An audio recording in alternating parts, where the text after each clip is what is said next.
And now, I'm going to turn over the mic to Karen Jernstedt to introduce our wonderful speaker, Margie Powers from Marin Community Clinic, who is here to talk today about how they spent our grant money.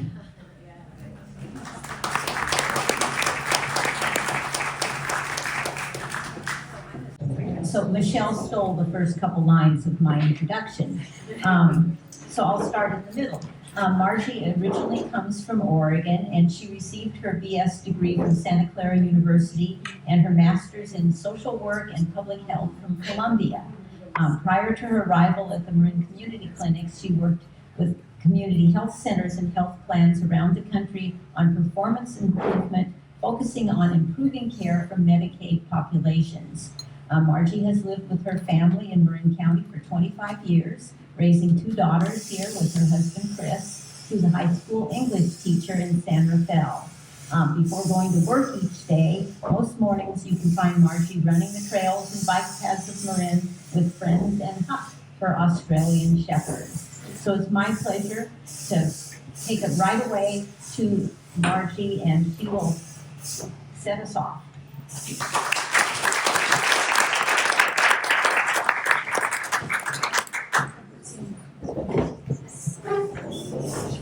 I should have also put in my bio that I lived 1 block away, one of my first houses in Marin that I lived in, and I walked by this place every day and wished I knew what went on behind that fence. So I'm so excited to be here. Before I dive into the presentation, I just want to thank all of you for your contribution to the Marin Community Clinics, specifically to increase breast cancer screenings for our patients. Your donations directly enabled mammograms for women that otherwise would not get them. Many of them for the first time or for the first time in 10 to 15 years. So thank you, thank you, thank you. And you're going to see a little bit more about how we used your generous donation to accomplish that. Oh, and one other thing, there's a paper in the middle of your table, and I'm going to ask you all just to, this is first our mission. Our mission at Marin Community Clinics is to promote health and wellness through excellent, compassionate care for all. We have 5 minutes. I want you all to talk to each other about the 5 questions on that piece of paper. And someone who has a pen, I'm assuming there's one person with a pen at each table, can write the answers of the table. This is, everyone has to agree on the answer and write it down. Okay, we're going to get started. I would say hold on to your answers. You'll get the answers from the slides. Thank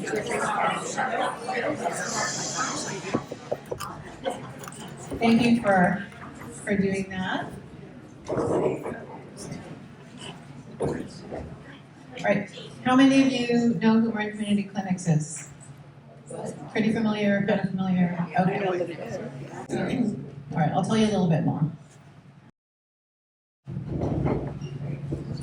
Marin Community Clinics has been around not quite as long as you all, but since 1972, so over 50 years. We are the largest federally qualified health center in Marin County. Anyone know what FQHC stands for on your paper? Yep, our whole table does. We have an annual budget of $70 million. We're a big organization. We have about 600 employees all around the county.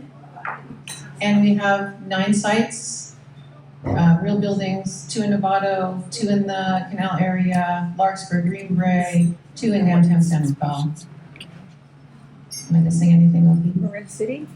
No, not Marin City. That's a different clinic. Good question. We do primary care, but also dental and behavioral health. A lot of people don't know we have dental clinics also.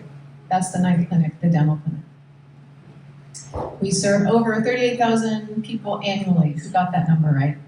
Very close. Very close. Yeah, Okay. I said 35K plus. You did, yeah. Okay. Yeah. So Well, I said 40. we serve 1 in 6 people in the county. We provide their primary care.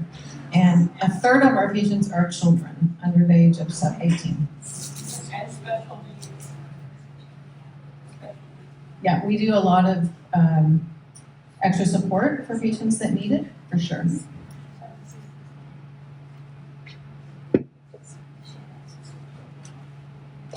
Okay, what is an FQHC? This is an important point because being an FQHC drives a lot of the work we do. It's a federally qualified health center. This is a type of clinic that actually exists all across the country.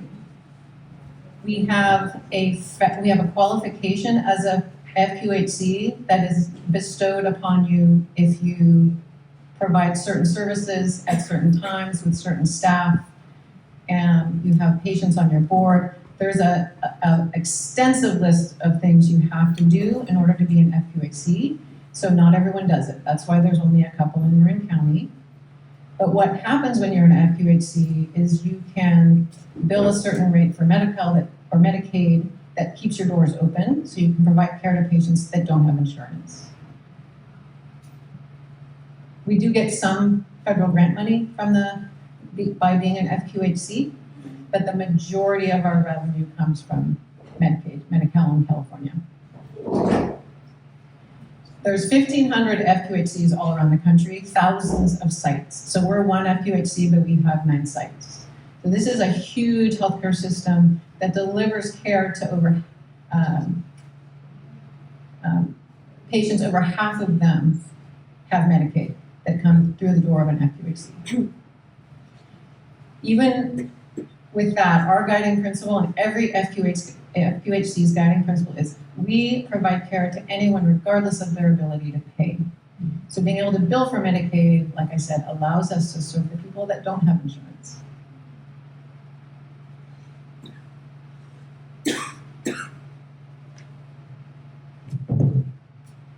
And our patients come to us. Many of them live with not enough income or resources. Almost all of our patients live below 200% below the poverty level. So what does that mean? It means that a single person makes $31,000 a year, or a family of 4, about $64,000. You all are well aware of what it costs to live in Marin. 1 in 4 of people in our county can't afford housing. So we provide a really important service to people who need good quality health care.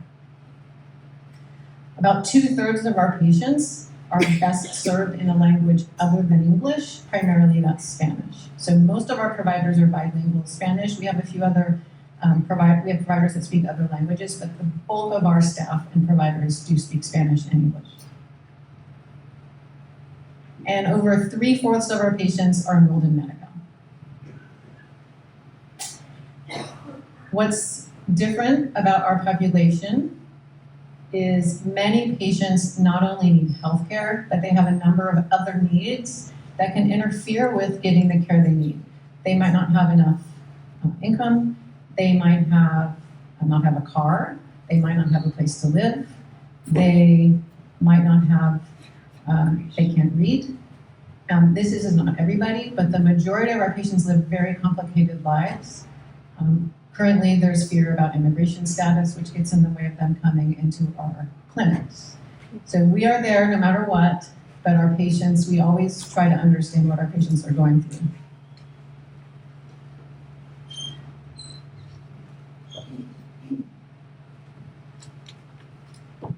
And our patients do really value us. So this is data. It's not as, I know some of this is really tiny, but what this is telling you is we have a process where we survey our patients. Every provider gets 2 or 3 patients surveyed each month and by phone, and we ask the questions in English or Spanish or whatever language they're most comfortable using. And we get to see the data in real time. And so these are questions, some of the questions we ask. Are you satisfied with the care? Are you satisfied with the quality of care? Did the provider show you respect? And did the provider spend enough time with you? These are just 4 of probably 15 or so questions that we ask them.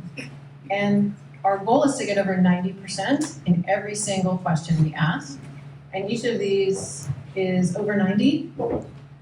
And we are, if we ever see that it's below 90, it's something that my department and the clinical teams address immediately. But our patients really value us, and you're going to see that as we talk more about the mammogram events.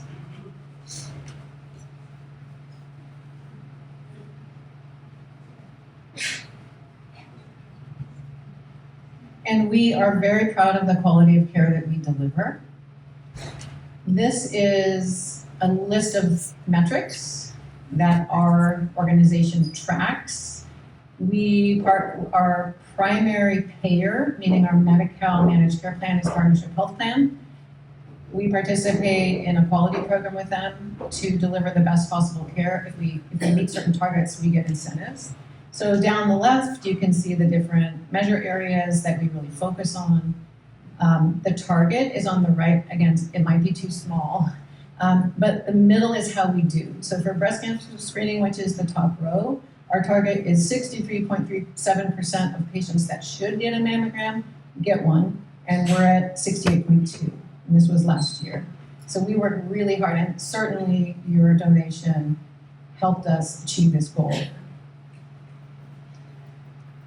One thing we're also really proud of, Partnership Health Plan has about almost 400 organizations around the state, and the average score of these different organizations was 59.3% across all measures. Our score was 92.7. So we really, we're really proud. And every site has to achieve that separately, and every one of our sites did. Anybody agree? They agree.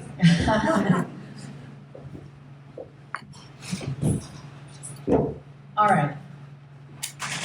Improving breast cancer screening rates, that's why you're here. It wasn't always that good. So I'm going to tell you the journey of how we got to where we are now, starting with breast cancer. What is a breast cancer screening? Who got this answer right? All women get screened for breast cancer every other year starting at age 40. Were there other answers people got had? I wonder what our prize is. 40? Okay.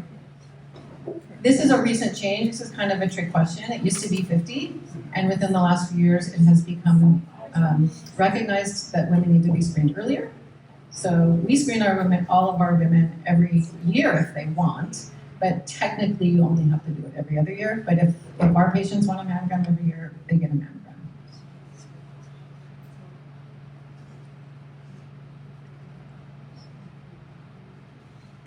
All right. This is data from about 3 years ago. I think what's important to see is the red line at the top is our target, that red dotted line. Sorry, it's backwards. The red line is the average of clinics that are like us, and the gray line below is the target. All of our clinics are under the target and sort of clumped together. And what this means is over time, and if you took this chart and extended it back several years, the line is just flat. And we were frustrated. We were calling this is the flat line of doom. What can we possibly do to make the line go up? Because we weren't hitting the target, we weren't screening women. We had to figure out something to improve this line.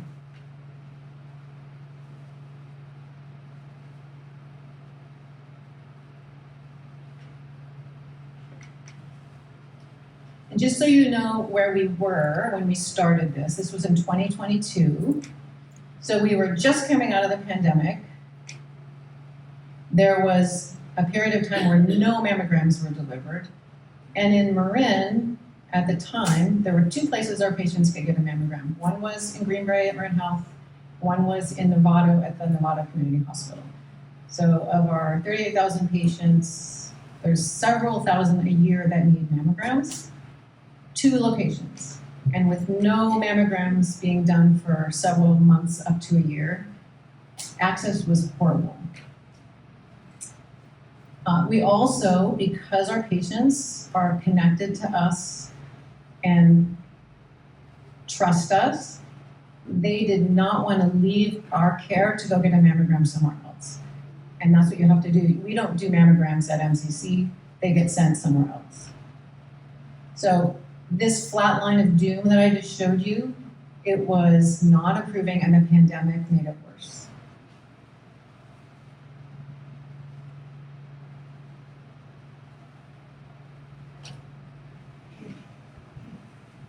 And I work in the quality department, and what we do is we try to understand what's happening so that we can improve it.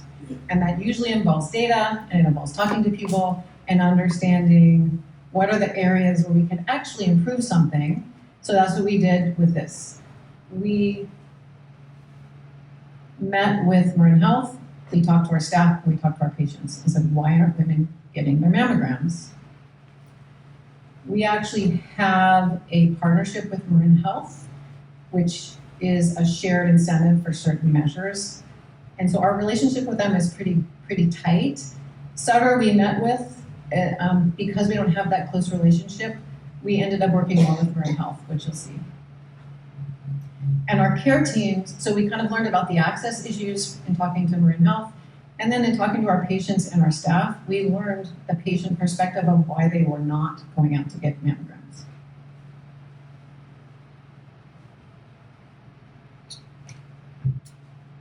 Okay, here's what we learned, and this is, I think, your last question, of barriers.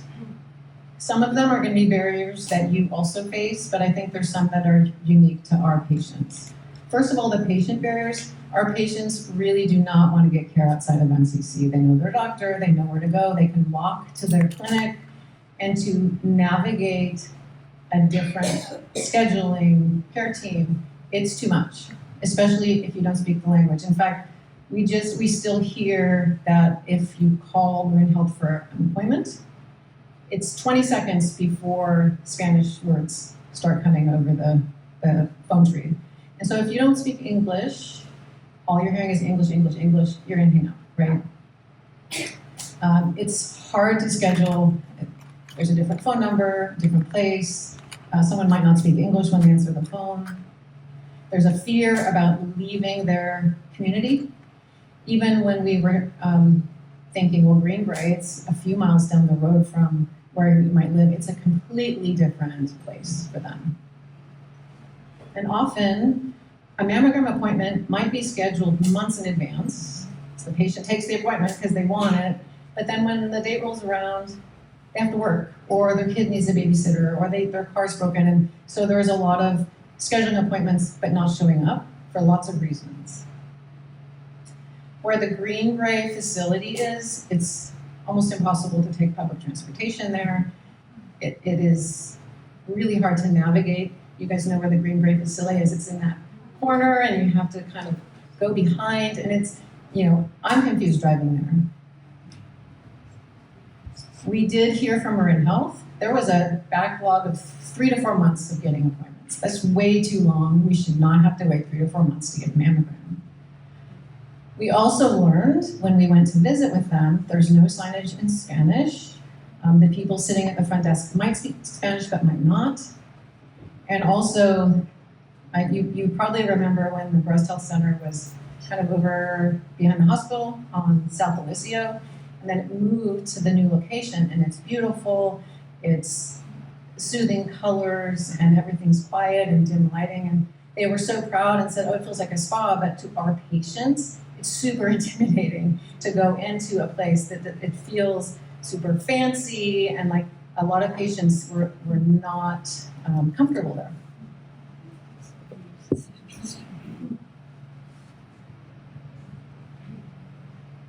Okay, so now we have to say, knowing all of this, what do we do? And our first step was, we have to get things figured out with Marin Health. We have to get better access and a better experience for our patients when they go there. And since about 2021, we had negotiated with them that one Saturday a month, they gave us a morning shift of appointments, which was about 6 mammograms. And we could book right into those appointments. We didn't have to have the patients call the phone tree. So we loved it. But what was happening is patients weren't showing up. So we had to tell Marin Health, we can do better. And can someone at Marin, and when we talked to patients, we learned they weren't showing up. They didn't know where the facility was, they couldn't get there. So we talked to a nurse that worked at Marin Health, and we booked the appointments, but then the nurse at Marin Health would call them and remind them, and then text them directions, highlighted of where to go. In quality, we hired a medical assistant, and she booked all the appointments. She had been at MCC for a long time, so she knew the patients, and she could call them, and then she would call them the day before. Do you need a ride? Do you remember your appointment? So we did a lot of support to get them to get there. We also insisted that the Marin Health Breast Health Center get new signs. So all of their signs were replaced from just English to English and Spanish. What I think happened is more patients were showing up, but it's only 6 appointments a month, and we needed to do better. 6 appointments a month is not going to change that line of doom. It's good, but it's not enough. So we went a step further. Oh, and look, that little yellow box. We got our first donation from the Outdoor Art Club. What we decided to do was bring the mammograms to our patients. That way, they could come to their own site, see their MAs, see their providers in the parking lot. We could have a whole day or multiple days and just see as many women as we possibly could for those events. And so we used your first donation to help fund one of these days. And we screened more patients in a single day than we did the whole year in that Saturday show. So in 2022, we screened 81 women over 2 days. In 2023, we screened 100 women in 3 days. Your donation went towards the 2023. I think we received it at the end of 2022 and put it right towards another event. All right. Yeah. Yes. And I should point out, our staff love these events because they are so committed to our patients. They were so happy to have that bus in our parking lot, almost as happy as the patients were. It was really great events. However, there's always a but, right? We felt it was mixed success, and it's disappointing, but this is what happens when you're trying to improve something. Not everything works. So first of all, the first year we did this was amazing. We had this huge, beautiful bus. We had bilingual staff. They knew the medical population. They were so good. The next year we did it, no one spoke Spanish on their team. The mammotech kept getting sick. The bus actually broke down. We had to cancel a bunch of appointments. That was really disappointing for us and especially for our patients who take work off to come to the appointment. And it's so that we also heard from Marin Health. They did not love this idea because these buses use 2D technology and the gold standard is 3D. So 3D is a better way to read images, they're more accurate. And the breast health center, the radiologists that read the images said, this is really hard for me to look at this image and understand the mammogram. They really need to have 3D technology. And so between those things, we said, okay, we got to try something else.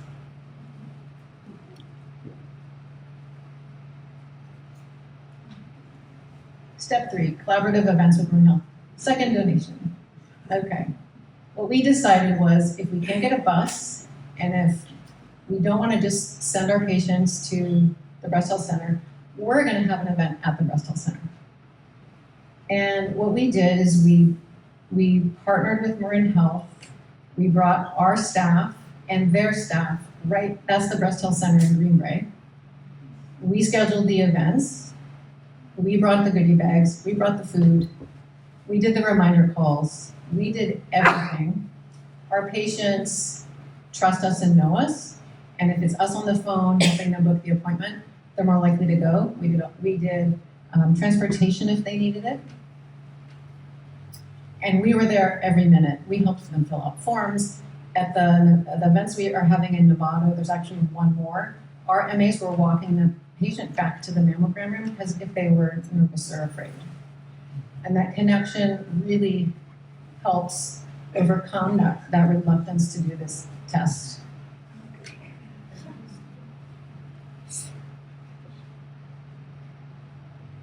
All right, so we have patients on the left. These are just 3 of our patients. They are so happy. At the events, we give them a biggie bag, we give them a rose, we give, they get help filling out the forms. They feel respected and we treat them really well, which isn't always their experience at a place like Marin Health, which is delivers good care, but may not recognize some of the challenges our patients face when they're accessing care like this. So just looking at the data, we actually just finished our second, but I had to turn on the slides before I put the data in. So the total women screened in these 2 events, which is entirely funded by you all, 91 women. We think in the remaining 2, there's going to be another 54, so almost 150 women are getting mammograms with your contribution. First-time mammograms in the first 2 events, almost 50 women had never had a mammogram before. And our estimates are we're going to have up to 64 women getting their first-time mammogram. In the first event, we learned 10 women hadn't had a mammogram in 5 to 15 years. Our project manager, she's on the previous slide, but for her, a highlight was seeing how much these events mean to the patients. They feel valued. They're in a place where they trust, with people they trust. And they ask, can you have these all the time? And so we really believe this is the best combination of things to provide the patients the care they need.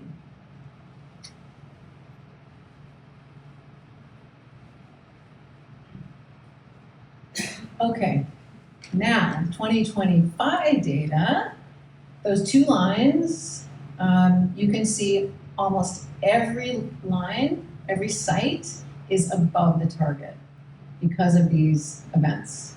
The 1 line that isn't above the target is a brand new site. It's really small. We're going to get there. But the 1, 2, 3, 4, 5, 6 lines above, that's over the 90th percentile, meaning 90% of the other clinics like us are lower. So this is amazing. And you can see them side by side. The line of doom on the left and above on the right.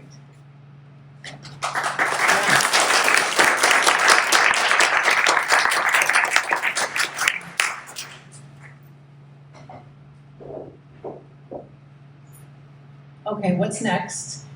We are participating in a work group that's looking for a county-wide solution. So we don't just do one event at a time, but our dream is to buy a bus and share it across the whole county. We've been talking with Marin Health about it.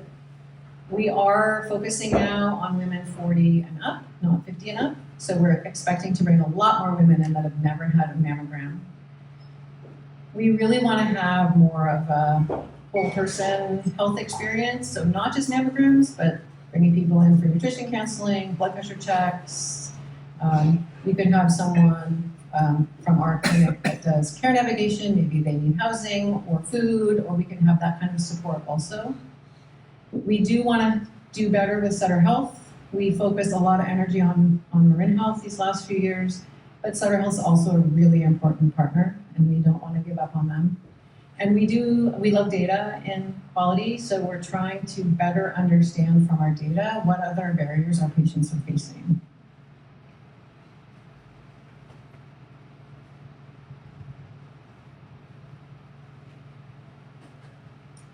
And just another big thank you to you all. This, the impact you've had on our community is significant, and we cannot express how much we appreciate it. Okay.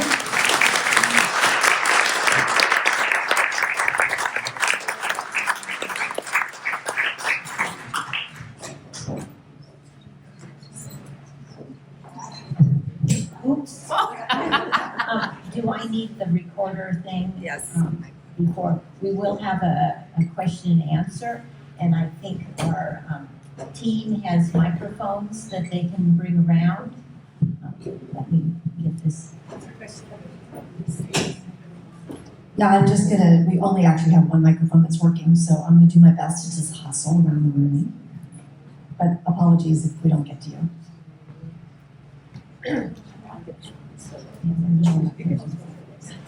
Are there some questions? Raise your There hand. are questions. Look at this question.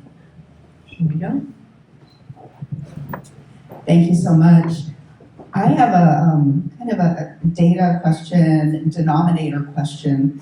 How does MCC define the patient population of women who need mammograms? Is it people who come to you for primary care and women's health, or is it in some other way?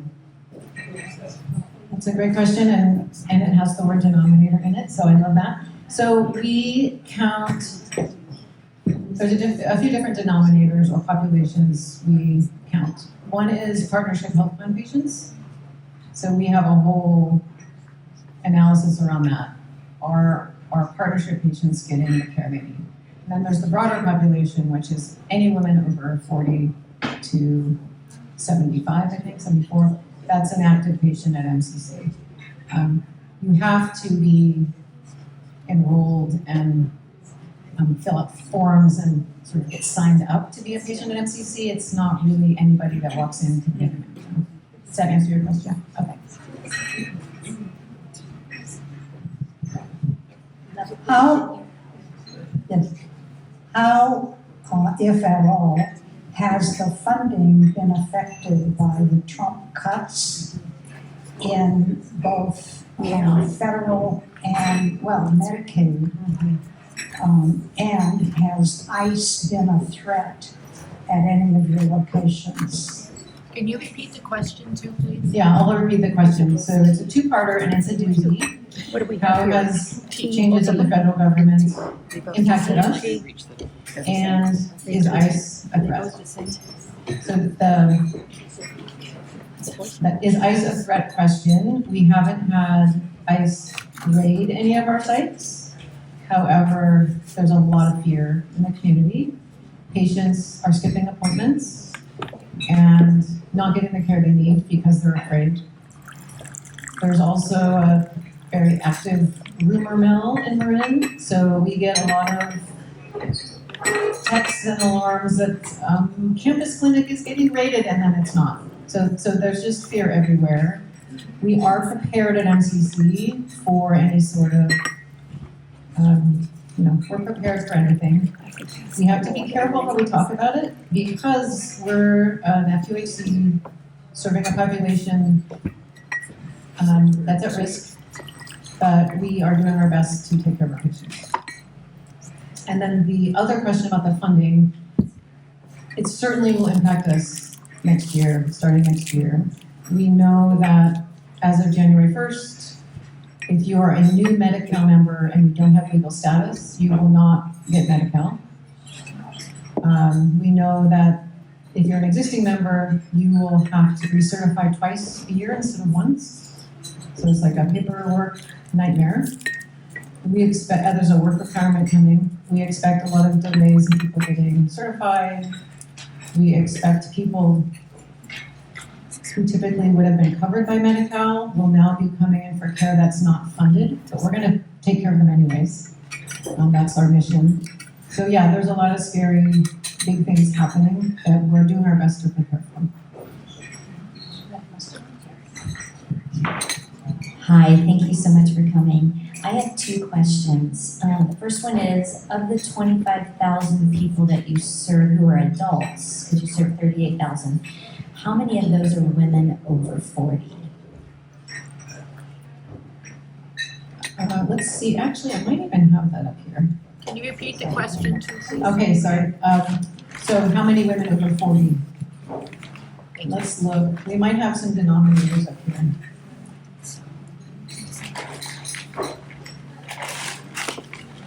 I might have taken it out. It's a good question. I'm guessing 5,000. Okay. That's my guess, but I can find out for you. I was just curious. Yeah. And then I have a second question. You brought up the documented status. I'm on CASA, and my CASA is in the system, court mandated. is that person covered because they're, or will they lose their medical? I know you said you were gonna still serve them, but I'm curious as to how that Yeah. applies to their status. I don't know. We do have people at our organization that do know. And also it's hard as it seems to change all the time. We don't always get the clearest information because the information coming from elsewhere is confusing. Yeah.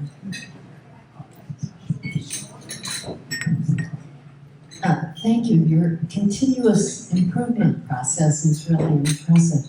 I'm curious what happens after the mammograms. Yes, so these events, it's a great question. These events are for screening mammograms only. So if you have a history of breast cancer, we screen everyone before we book the appointment. There's 5 or 6 questions we ask: you have breast pain, do you have a history of breast cancer, and then only screening event mammograms here.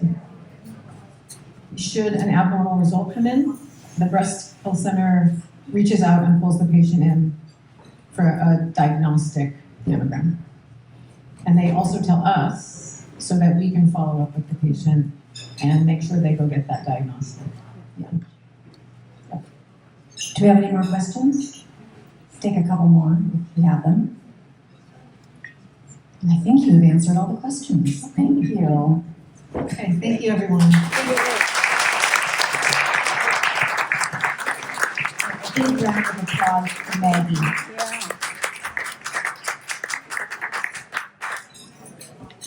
And now I think it's time for tea.